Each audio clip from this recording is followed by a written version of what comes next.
Hey guys, welcome back to the channel. Today I want to talk about commands and configs and Autoexecs in general.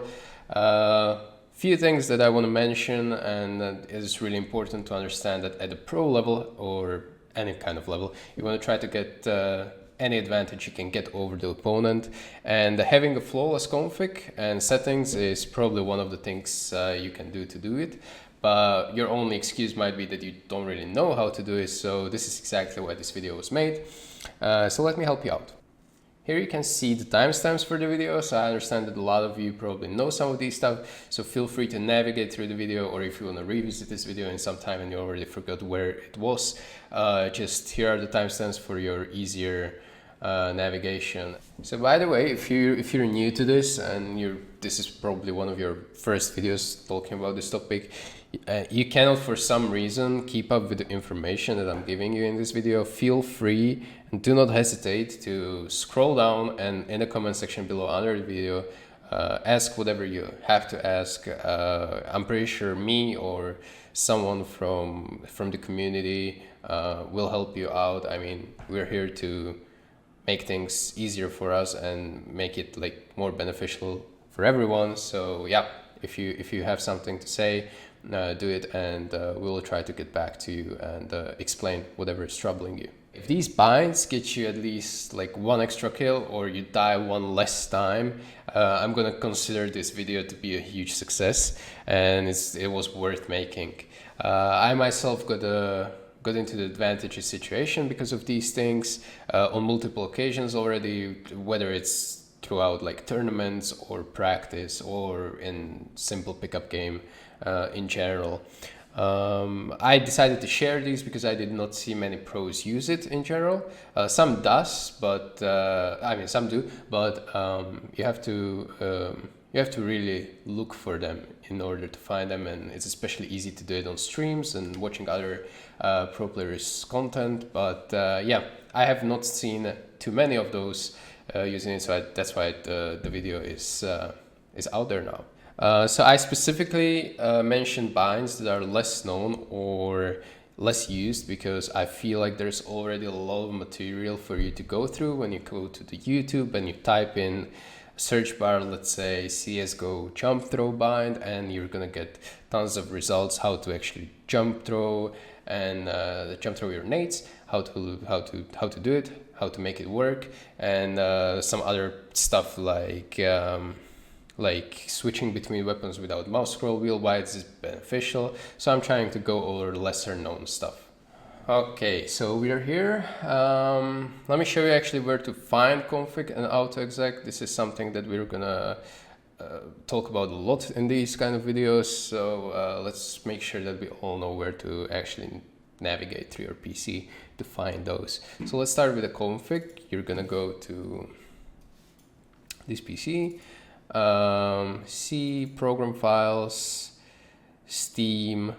We're going for the config, so that's user data, and then here's your ID. If you have multiple accounts that you use to sign in on your Steam, there's going to be different numbers.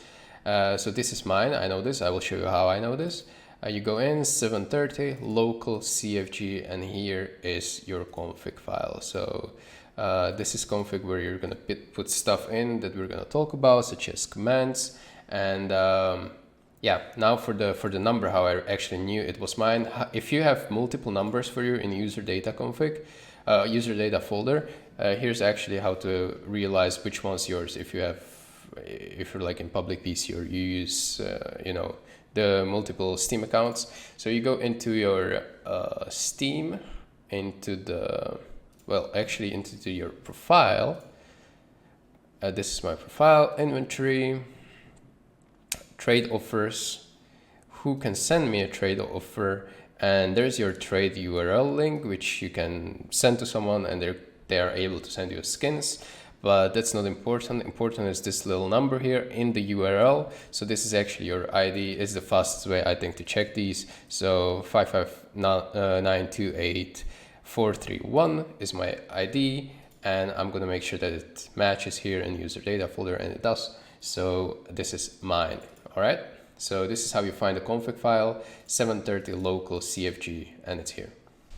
Okay, so actually for Autoexec file, we're gonna go in a different kind of folder, but it's gonna have similar vibe to it. So this PC, C program files, we're gonna go to Steam, Steam apps, common CSGO or Counter-Strike Global Offensive. Here are all the games that you should be playing on your Steam. CSGO, CFG, and here you're gonna find your Autoexec. This is it. This is the folder you're gonna paste like more complex binds or aliases in, and we're gonna talk about it later. And yeah, this is how we find it. Okay, so here we are on the server. I'm gonna talk about first bind, and that is binding the nades to each and different key. This is pretty basic one. As I said, I have to cover all of these that I see using, so but I don't see them enough, honestly. Even in pro level, I see some players that are always juggling between their nades in order to get to something like molly or smoke, and I think it's costing a valuable time. So if you really think about it, basically if you want to throw a molly real fast and you have to scroll by tapping 4, let's say 4 times to get into the incendiary grenade, by the time you equip it and throw it, you could have already thrown it with the bind in, and it could get like extra thick on the guy, and the fire would spread a little bit faster. So, and these kind of things are round winning or round losing potentially. So you always want to be on point, not to mention that it just looks more professional, and your whole gameplay becomes more fluid, and you're always ready to help with whatever nade your teammates might be needing or your situation will request. Yeah, that's the intro to the bind, but let's actually make it happen now. So how I have it is that I have C, I'm using C as a molly bind. So whenever I press C, I'm gonna get molly equipped. In this case, incendiary grenade, you can't ever have both of them at the same time, so it's understandable. If I would have molly, then it would obviously equip a molly. Then for flashbang, I'm using F key, which is right next to my D key, and it's super like quick to pull out the flash, and it's usually really timing based, especially in Counter-Strike. Everything's happening on the timings, so you want to have it instantly. For the HE, actually, I use number 4. So that is something that I didn't rebound, because whatever nades you have, it's always in the same order in your inventory, and HE is always going to be the first one. So if you tap 4 just once, it's always going to be HE equipped if you have it. And for the last nade, that is the smoke, I'm using a mouse 5, which is side of my mouse button. And yeah, I always have my thumb basically on it, so whenever I need a smoke to extinguish myself in the molly, again, it's something that I have to do really fast, because that extra tick of the molly would cost me maybe a little bit of life. Eventually I could die, so so this is something that I'm using a lot. For the decoy, I obviously don't have that one binded, because it's not really used in pro level, and even if it is, it's not really time sensitive. So yeah, if I want to throw the decoy, I just press 4 a couple of times to get to my decoy grenade, and then I'm able to throw it wherever I want and wherever I please. By the way, all of these binds are going to be down in the description below, so you can safely copy them and put them into your config. So this is going to be a config file, okay, that you're going to be putting these in, and I'm just going to show you how they look. So bind C, it's going to be use weapon underscore Molotov and use weapon underscore INC grenade, incendiary grenade, and basically whatever nade you have out of these, it's going to equip that one. Then for the flash, bind F is use weapon underscore flashbang. For HE is just slot 4, because that's the slot for the grenades, and for smoke grenade it's mouse 5 for me, so bind mouse 5, use weapon underscore smoke grenade. As I said, everything can be found in the description below. Feel free to use it, feel free to copy it. I'm gonna make sure that it's with no mistakes, so you don't have to blame me, I guess. Please don't. Okay, moving forward, we're gonna talking about this bind that I'm currently doing in the game, and it's changing right hand to left hand. This is something I used for a very long time. Honestly, I've been using this probably from CS 1.6 days when it wasn't popular at all. So I was kind of pioneer in this case, but honestly, I saw a lot of players whenever I was watching or spectating my teammates, they were dying a lot while quick switching. So quick switching is like holding an angle, and then when you start rotating, like you're subconsciously quick switching your weapon into your knife or nade, whatever, just to, you know, keep yourself entertained. It's especially happening if you're holding a like if you're in a boring part of the map and you know the enemy isn't coming and you quick switch out of habit. And I realized that it's effectively costing you timing sometimes, or you might lose a tool just because you were just late to equip your weapon. So it can get quite annoying. So I came up with my own fix. That is, instead of quick switching, I'm just tapping my mouse tree, which is my scroll wheel. So you press the scroll wheel, and I'm switching between right and left hand. So this is bind mouse tree. This is the command for it. It's going to be bind whatever key you want to. For me, mouse 3, incrementvar cl underscore right hand 0 1 1, and that is always going to switch between left hand to the right hand and vice versa. So then, after my career kind of went along, I realized that this is happening in other pro games as well. So League of Legends, Dota, especially StarCraft, that's where I notice it the most, is that players, when they're in a like boring state of the game and there's not much for them to do, they tend to spam random keys on the keyboard just to keep their APM high, which is actions per minute, and they want to keep themselves warmed up for the real action, so they don't like lose energy or lose focus or whatever. That's quite interesting, because this is sometimes that I do a lot as well. Whenever I'm holding an angle and I know that someone isn't coming to my part of the map, but there's a slight chance that they might, instead of like doing something that will catch me off guard and make me lose my focus, I sometimes quick switch a little bit and just make it for myself entertaining, I guess. One more thing that is actually really important to mention with these is that you're going to, sometimes it's going to happen that you're going to block your vision. So whenever you're holding an angle like this, and there's potential that your teammate is not holding this part of the map, lane or short, you're going to hold your abs in a certain way, but you can't really play like this, because now you're going to be unable to see if the terrorists are coming, and they're contacting without making a sound. So what I do in kind of holding these angles is that I quick switch and I reveal that part of the map, so it's not blocking, and my gun is not blocking the view for myself. So right now, when they would be contacting and they would be looking this way, I would have an upper hand, whereas if I would have a gun there, they could walk out potentially and kill me in the back. So yeah, one of the things as well. And one last thing that is beneficial for this is that you quick switch, and that's effectively giving you an extra nade lineup, that if you're unable to, for some reason, throw a nade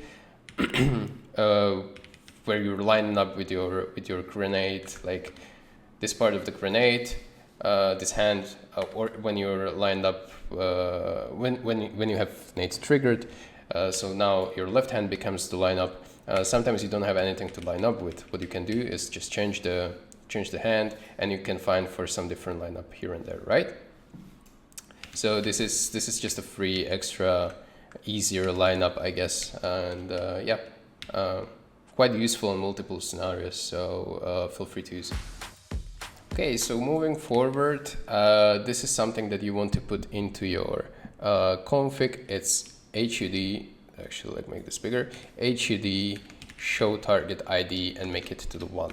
What it's going to do is that whenever you aim at the enemy, it's going to show the enemy's ID, meaning the name of it, in the center of the screen, right under the crosshair, so it's not obscuring your crosshair vision, obviously. But it's pretty important because I didn't use it for a long time, and then I started using it, and I realized that it's quite helpful in certain situations. So, for example, imagine you're a terrorist coming into Inferno A side, and you see a CT holding an angle there, and you get into quick duel. Like, let's say you miss each other a little bit, but you aimed at him, and you can see that even if I go behind the corner, I see the bot STYKO right underneath my crosshair for a little longer than it should have been probably. So I lose the vision, and I still get to read what was the nickname of the player. So, for example, if terrorists know that I am the pit player or I am the B player, let's go with the fact that I'm a pit player, so they instantly know that if they make a kill somewhere else, it's a free information that STYKO is still stuck somewhere towards A side in pit, so they get to like split B more easily or go back to B altogether. For example, if I would be a B player and they would spot me in a pit, they're going to be super aware and thinking that, okay, maybe we stacked A, and therefore it's like free information you can give to your in-game reader to adjust the call properly. So this is pretty advanced stuff, but as I said, I want to go over commands that are pretty advanced in general. So yeah, this is one of the things. I think it should be patched, honestly, because I don't think it should be visible for such a long period of time, but it is what it is. It's Counter-Strike, and as I said, we're trying to get any advantage we can get here. So we go to another one, and that is player ping. So this is something that has been added just quite recently in Counter-Strike, and you can actually ping around. I have it on my Alt key. Whenever you aim somewhere, you type Alt, you press Alt, you're gonna get a ping. Right now on cooldown, so you can't spam it. You're gonna get off the cooldown pretty quick, but don't worry about it. Okay, we're back. It's always going to be shown on the radar as well with a color that the player actually pinged it with, and as well on the ground. You can see it through the walls. And let me show you how important it is actually. So I'll give you an imagined scenario where there's a bomb plant on B. I'm gonna make it real quick, and there's a bunch of like guns on the ground here. I'm gonna put AK there, maybe a Galil, maybe an AWP, and let's say Mac-10. Alright, so these are all on the ground, and you're in CT, you're trying to save one of the weapons, and you know there are certain kind of weapons here. What you can do actually, from all the way here, you can ping it. You can ping it like this, and you actually get to see, alright, that's the AWP, that's what I want to go for. There's actually an AWP there. Wait for the bomb to explode, and you can search for it, alright? So this was pretty lucky because it flew right into me, but you get the idea of it. This is something you can do pings for, so it gives you like extra information, what's on the ground and whatnot. Right now you can as well drop the grenades, and you can tell to your teammates, yo guys, I dropped you a nade there, and it's gonna be a smoke and it's gonna be shown there. Same with an HE, it's gonna show the HE. What it doesn't do though is it doesn't show a kit, I believe. Let's check. So if there is a kit on the ground and you would be CT as well, and you ping the kit, it will not show the kit logo above it. But that's fine, because you can actually like say, yo guys, we need to defuse, we don't have time, there's only one kit, and you get to ping where it is. Bad thing about it is that you actually have to aim at stuff to ping it, so you can't be like in the ruins and you're gonna be like, yo, I'm gonna molly dark here, and you just can't ping it because you obviously cannot see it. It's not like Valorant where you can show the map and you can ping wherever you want, but it is at least something, and we should make the best out of it. Another thing is in the clutch scenarios, whoops, I didn't mean to do that. In the clutch scenarios, let's say it's pretty good to communicate with your teammate, whatever you're holding. So let's say, you know, someone's going through the smoke and you get to talk to your teammate, yo, I'm holding the right side, and you ping it, and you're holding right side of the smoke. Meanwhile, that means he can actually go like here and focus on the left side of the smoke. So one of the things as well that is pretty useful, and I saw a few of the pro players do it, but it's honestly, it's far from optimal. We should be getting used to this being skulls, and even though it's annoying and it's seen as a troll thing in like matchmaking and League of Legends or whatever, in CS it actually can serve a good purpose, just like it does in Valorant. Okay. So we are here on Nuke now, and I'm going to talk about radar scale.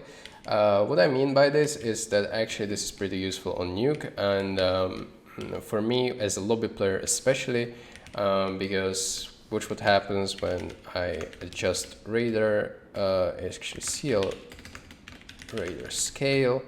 So my default is 0.38, this is what I have in my config, but watch what happens with my radar when I put it to 1. So it gets enlarged, it's zoomed in now, and I get to navigate really easily.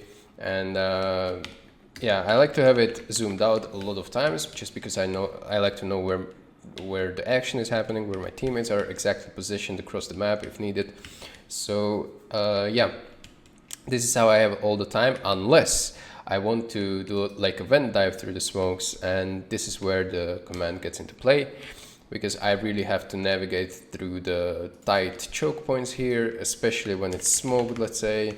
Alright, so for the purpose of showing it, this is how it usually happens. The door is broken, vent is broken, there's a smoke by terrorists, either lurk smoke or whatever you call it. There's a CT in the door, they smoked it back, and now you get actually opportunity to sneak through both smokes into the vent unnoticed if you make it in the correct way, right? So what I do if I want to do this, I'm just going to refresh the smokes to make them not disappear that fast. All right, you enlarge your radar, which I do by mouse 4, and I exactly know where the vent is, so I'm just gonna go in. I'm in the vent, and yeah, this would be pretty much impossible for me to do if I would have not enlarged the radar, because as I said, I like to have it zoomed out as much as possible. What would happen probably is that I would end up going like all the way here, get out of the smoke, and I potentially get killed. Or sometimes I missed the vent and went too far and went here. This is again, I'm out of the smoke, I can get killed. So this is something that I'm using a lot, especially when doing these sneaky plays in the smokes, and I have to go through a really tight choke point. So the next command I'm going to talk about is the CL show pos, and it's done like this: CL_show pos, and you put it to 1. This is single-handedly one of the most asked questions on the stream. How the hell do I get those numbers above the radar just like you have? What are those numbers? And yeah, it's netgraph there, as you can see, but there's some extra numbers as well, which is CL show pos. And out of all those numbers, basically 2 lines are really useful, and that is position, the POS thing, and angle, ANG thing. So position, as you can see, I'm moving around the map right now, and I'm not moving my mouse at all. The position, though, it's going ham. The numbers are going up and down like crazy, while ang is not changing at all. The other way around, if I stand on the same position and I move around my mouse, the angle is going ham again. So what this essentially does is it's showing you a pixel perfect position where you're standing with the pos numbers, and then ANG numbers are showing you pixel perfect angle that you're looking towards. For the majority of the year, there's been one certain smoke that has been thrown all the time with the scoped weapon, because it was so hard and it was supposed to be impossible to line up without a scoped weapon. This was this smoke. So you come into the corner, into the fence here, you're gonna crouch, you're gonna get stuck here actually, and then you're gonna aim right here. You're gonna equip the smoke, and then you're gonna jump through it.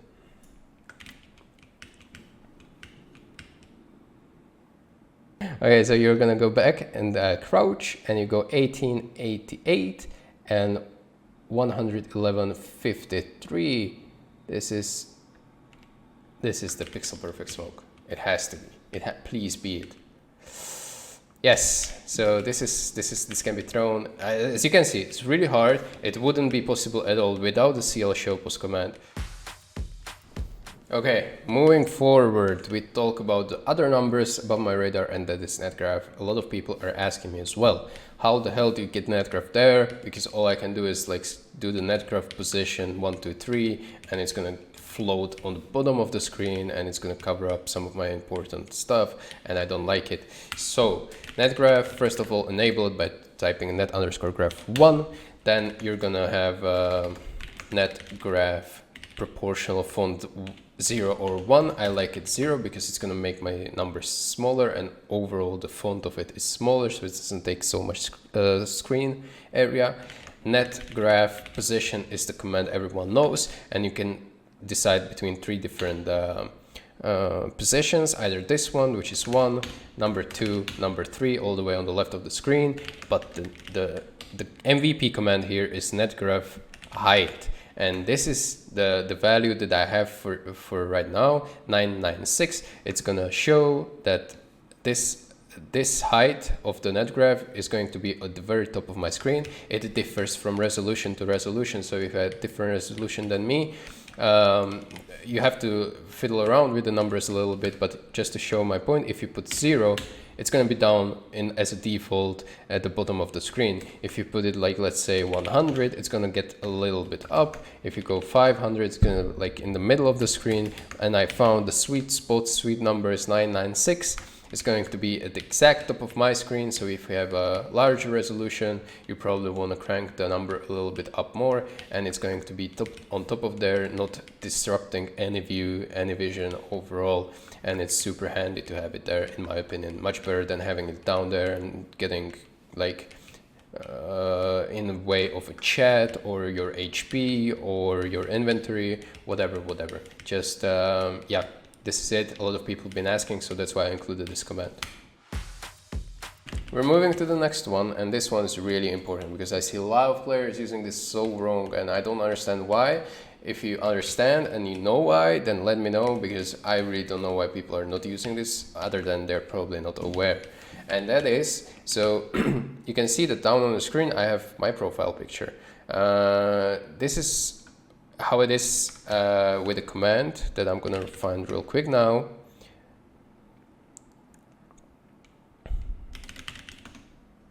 CLHUD player count, CL underscore HUD underscore player count underscore show count. It's on 0, and it should be on 0, honestly, because if you have it on 1, it's going to show this way. It's going to show that one guy is alive on T side and no one is alive on CD side, which is right now obvious because I'm alone on the server. If you're playing competitive game in freeze time, it would say 5 on the left and 5 on the right because everyone's alive. But this gets you an idea of how many people are alive. That's great. But what the other one gives you is that it shows you avatars, and it doesn't currently show mine. Okay, it shows mine now.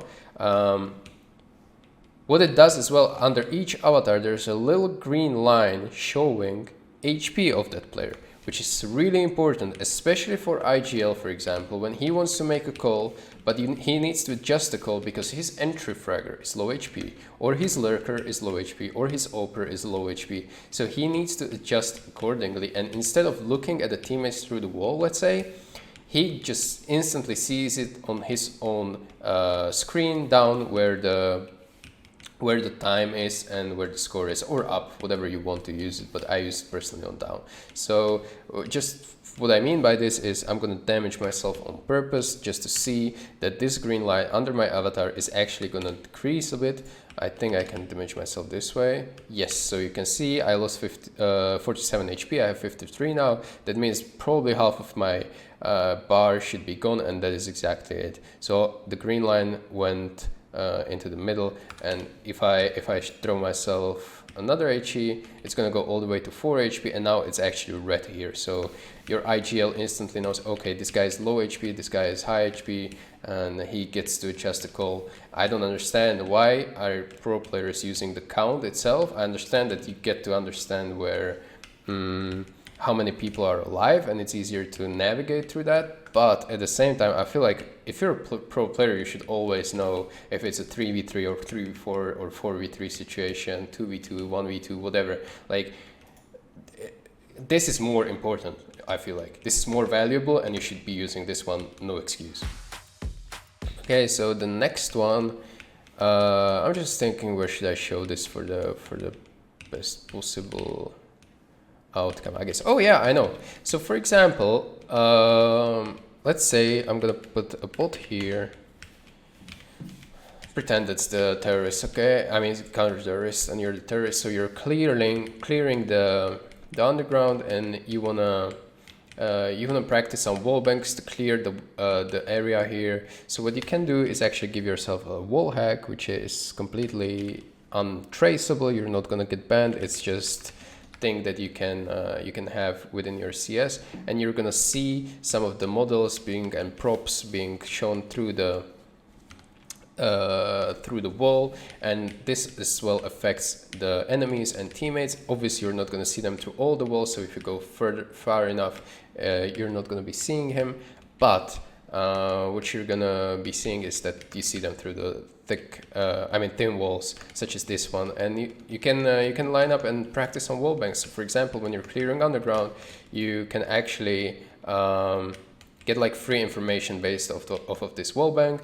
I don't know if it's even possible like this. It's not. So let's say it's like 46 damage to the head. So it's something that you can really try with your team. If you know that the bottom of the underground is clear, let's say by the molly, and you're gonna peek up here, then you can spam a few bullets there, and it maybe catch this annoying angle to deal with. So one of the ways to practice it. Basically, you don't have to risk any VAC ban and getting wallhack or whatever. This is the command within the CS, completely okay to use. Yeah, feel free to use it and use it well. Next on the agenda is the third person. So it's how I like to call it is just a shadow check. Basically, you're in Counter-Strike unable to see your shadows. As you can see, I'm standing on top of the plat here, and I cannot see a single shadow of myself there. But if I go into the third person, which I just type third person in the console, I can see my shadow right there. And that means that, for example, if I'm standing here, I'm going to place a bot on my position. I'm going to go back into first person. So first person.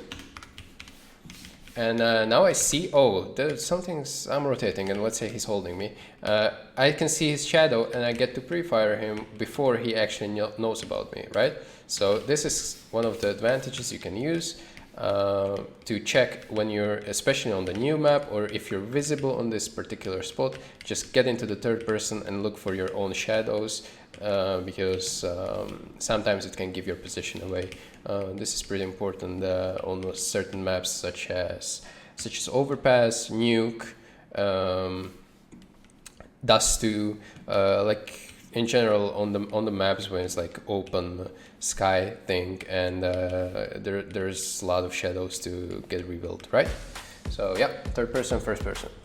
So we move back to Inferno just to show you one more command here, and it is CL grenade preview 1. And this is super underrated command in my opinion. What it does is basically whenever you have any nade equipped and you're gonna trigger the mouse 1, so you like pin it, or I mean pull the pin, whatever it's called in English, you will see the exact travel trajectory that the nade is going to take. So it's going to bounce exactly on the positions, rip chicken, I guess.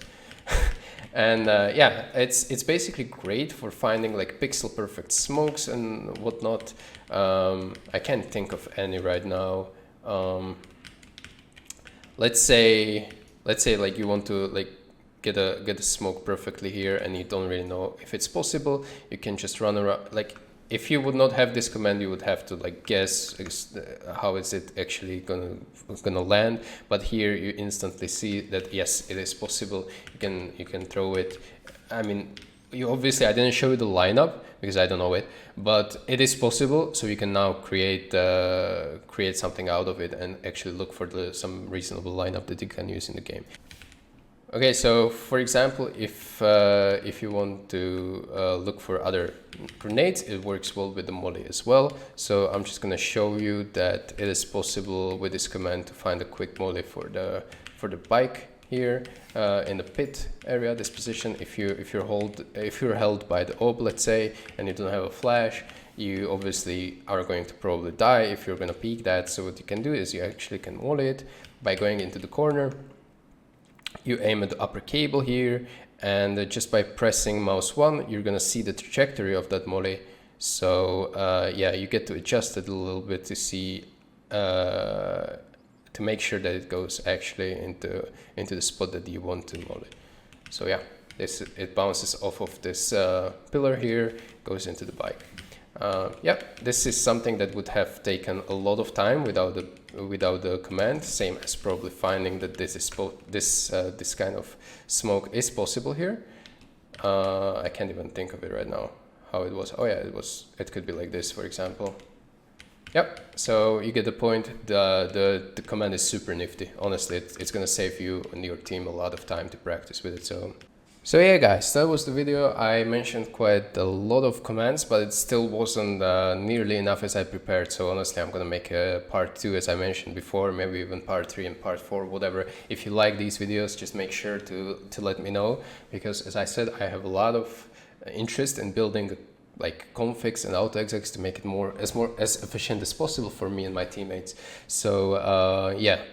Let me know what you think. If you learned something, feel free to like the video. If you didn't learn anything and I was just kind of boring for 20 minutes straight, let me know as well, and feel free to dislike the video, I guess. Yeah, but I'm gonna be here in the next one, so take care. Bye bye.